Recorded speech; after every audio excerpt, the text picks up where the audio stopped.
আরে আমার নবীর গায়ে যদি একটা পাথরের আঘাত লাগে রে, আমি আসওয়াদ সইতে পারবো না। আমার নবীর গায়ে যদি একটা পাথর লাগে রে,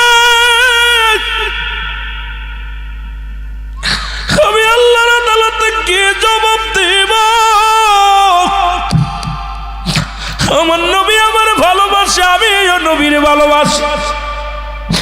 আজকে আমার নবীজির যুদ্ধের ময়দানে না জানি রক্ত ঝরে জমিনের মধ্যে। কথা বলিয়া তরবারি নিয়ে যুদ্ধের ময়দানে চলে গেলেন। অনেকগুলো সৈন্যর সাথে মোকাবেলা করে আসওয়াদ দুনিয়া থেকে বিদায় নিয়ে গেল। সবার লাশগুলো টেনে টেনে আনলেন রাসূলুল্লাহ। সাহাবীদেরকে হুকুম দিলেন, সাহাবীরা তোমরা একটা করে লাশ আমার সামনে আনো। সমস্ত সাহাবীদের লাশ মুবারক সারি সারি করে রেখে দিলেন। আমার নবী তাকায় তাকায় দেখে, কাফনের কাপড়ের ভিতর থেকে মুখটা খুলে খুলে দেখে, গায়ের কাপড় চাদরটা উঠায় উঠায় মুখখানা দেখে। আমার নবী বলে, সাহাবীরা রে, ওই দেখো আমার আসওয়াতের লাশ। নবী ডাকতে বলে, আমার সাহাবীরা রে, এত লাশের ভিতরে আমার আসওয়াতের লাশ আমি দেখতে পাই না। সাহাবীরা বলে, নবী আসওয়াত রে পাইলেন কই? আপনার আসওয়াত বিয়ের জন্য পাগল হয়ে গেছে, বিয়ের কেনাকাটা করে নতুন বিবাহ করেছে, উনি যুদ্ধের ময়দানে যায় না। আপনার আসওয়াত যুদ্ধের ময়দানে আসে নাই, আপনি আসওয়াতে পাইলেন কই? আমার নবী কয়, সাহাবীরা রে, তোমরা তাকায় দেখো রে, ওই লাশটাই আমার আসওয়াতের লাশ। সাহাবীরা দৌড়িয়া গেলেন, দৌড়ায় দেয় যখন মুখের কাপড় ক্ষত বিক্ষত দেহখানা, আসওয়াতের দেহখানার মধ্যে হাতে শত শত কোবের আঘাত, তরবারির আঘাত, মুখমণ্ডল রাসূলুল্লাহ। সাহাবীরা রক্ত মুছা দিলেন, মুখের রক্ত মুবারক। সাহাবীরা রক্ত মুবারক যখন হাত দিয়ে মুছা দিলেন, আসওয়াতের চেহারা মুবারক ভেসে উঠলেন। এবার সাহাবীরা বলে, হুজুর, আমার আসওয়াত, আপনার আসওয়াত কখন আসলো যুদ্ধের ময়দানে? ও দুনিয়ার মুসলমান, আমার নবী ডাকতে বলে, আমার সাহাবীরা রে, আমার নবী আমার পাগল, আমার আশিক। আসওয়াদ নামে একজন যুবক নবী রাহমাতুল লিল আলামিনকে ডাকতে বলে, মায়ের নবী, আমি আপনার কদমের মধ্যে উপস্থিত, আপনাকে আমি ভালোবাসি, আমার জানের চাইতে মালের চাইতে বেশি ভালোবাসি। নবী সাহাবীদের সামনে বলেন, আসওয়াদ রে, তুমি কি বিয়ে করছো? নি কয় না। সুবহানাল্লাহ বলেন না। আজকে যারা বিয়ে করিস না, এ বাবা শুনে লও। আসওয়াদ বলে, নবী গো, মায়ার নবী,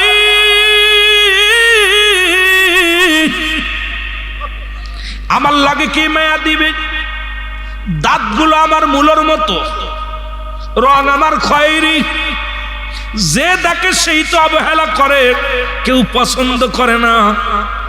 আসওয়াদ শব্দের অর্থই হলো কালা। কি কথা কয় না? ওয়াজ কিন্তু শুরু করি নেই, কিছু যুবকরা আসছে, সেই জন্য যুবকদের কিছু কথা বলে যাই। এই সাইডটা একেবারেই যুবক, এ পাশেও যুবক। আল্লাহ তোদের জন্য দয়া করে, আল্লাহ যেন মাসুমের মাসুম বানায় দেয়। জোরে বলো মারহাবা। ওয়াজ শুরুর আগে একটা গল্প করি, তারপরে আলোচনায় ঢুকে দিই। আসওয়াদ শব্দের অর্থ কি? কথা বলেন না। বিশ্বকাপ খেলা দেখছেন না? ওরে বাবা, কিছু কিছু মানিক ওই ক্যামেরায় ধরা পড়ে না, কালার কালা, চুলগুলো আরো ভালো। চুলগুলো দেখলে মনে হয় এরা কে, মানুষ না দানব?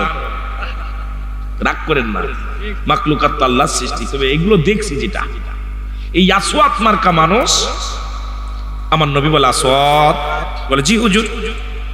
এ কালাই, কালো সাহাবী, নাম কি? কালো সাহাবী। আল্লাহর নবী ডাক দিয়ে বলে, কালো সাহাবী রে, তুমি কি শাদী করবা, বিয়ে করবা? নি কয়, হুজুর, যে ডাকে সেই আমাকে ভয় পায়, যে মেয়ে দেখে সে আমাকে ঘৃণা করে। আমার লগে কেডা মেয়ে দিব? আমার বিয়ে কপালে নাই, আমার জীবনে কোনোদিন আর বিয়ে কপালে নাই, কেউ আমারে পছন্দ করে না, ভালোবাসে না। নবী ডাক দে বলে, মায়ার নবী ডাক দে বলে, আসওয়াত রে,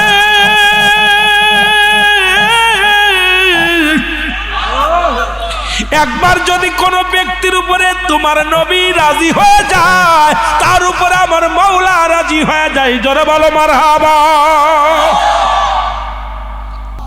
নবী কয়, আসওয়াত রে বিয়ে করতে নি? কয়, জি হুজুর, জি হুজুর। কিন্তু বিয়ে তো করতে ইচ্ছা করে, কিন্তু মনও তো চায়। কে আমারে রাজি হবে, কে আমারে বিয়ে করব? আমার যুবক বন্ধুরা শুনে নাও, এবার আল্লাহর নবী ডাক দে বলে, আসওয়াত রে, মক্কা মদিনার বুকে সবচাইতে সুন্দরী নারী, দেখতে শুনতে ভালো, এত সুন্দরী নারী তোমার কপালে জুটবে রে আসওয়াত।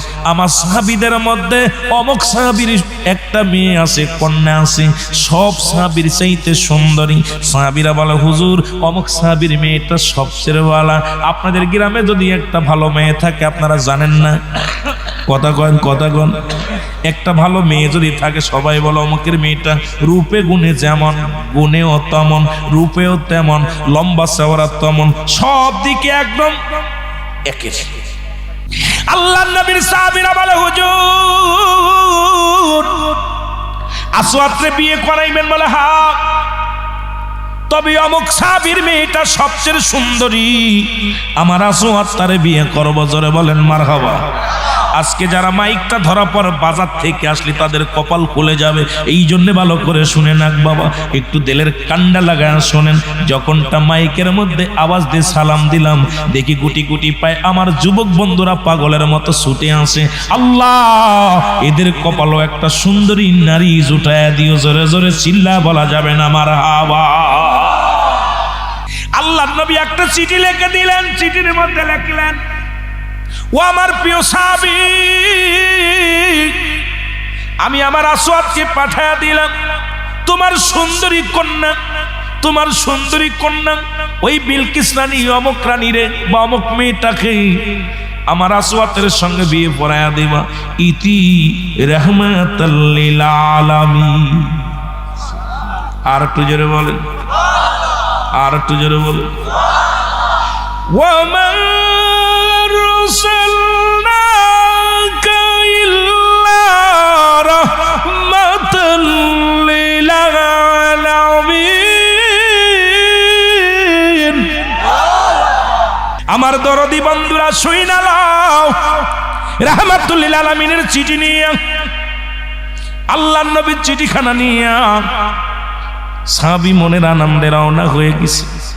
আজকে বউ বিয়ে করব, সুন্দরী নারী বিয়ে করব, জীবনে বড় সব ভালো একটা মায়ের বিয়ে করব। আমার নবীর সিগনেচার পাইছি, আজকে ভালো মায়া পাবো। মক্কা মদিনার সবচাইতে সুন্দরী নারী বিয়ে করব। জোরে জোরে চিল্লা বলা যাবে না আল্লাহু আকবার। আসওয়াত চলে গেলেন, যান খুঁজতে খুঁজতে যায় দেখে বিশাল বাড়ি। এরে বাবা, বিশাল বাউন্ডারি, বিশাল ঘর, এই বাড়ির মেয়ে বিয়ে করবো। ওরে বাবা, দরজার পাশে দাঁড়ায় দাঁড়ায় চিন্তা করে, বাড়ির ভিতর ঢুকবো কি ঢুকবো না, ঢুকবো কি ঢুকবো না। আবার চিন্তা করে আমার কাছে মাল আছে, চিন্তা করে আমার কাছে ঢুকার পারমিশন, সব চাইতে বড় পারমিশন আমার কাছে রে। যত বড় ধনী হোক না কেন, রাসূলুল্লাহর চিঠি আমার হাতে, আমার নবীর চিঠি সবচেয়ে দামি চিঠি, আমার নবীর কথা সবচেয়ে দামি কথা, আমার নবীর পারমিশন আছে, আমি আজকে ঢুকে যাব গেট দিয়া। জোরে বলো মারহাবা। দারোয়ান কয়, দাঁড়াই, কালাই কালা দাঁড়া। এর আল্লাহর নবীর পাগল ডাকতে বলে, দারোয়ান তোর মালিকরে ফোন দেন, খবর দেন। মালিকের কাছে দারোয়ান যে বলে, হুজুর, রাহমাতুল লিল আলামিনের কাছ থেকে একজন কালা সাহাবী আছে, আসওয়াত, আপনারে খুঁজতেছে। উনি যখন নবীর কথা শুনছে, দ্রুত ঘর থেকে নেমে আসছে, আচ্ছা দেখে আসওয়াদ নামে কালো সাহাবী দাঁড়ায় আছে, আসসালামু আলাইকুম। ওয়ালাইকুম আসসালাম।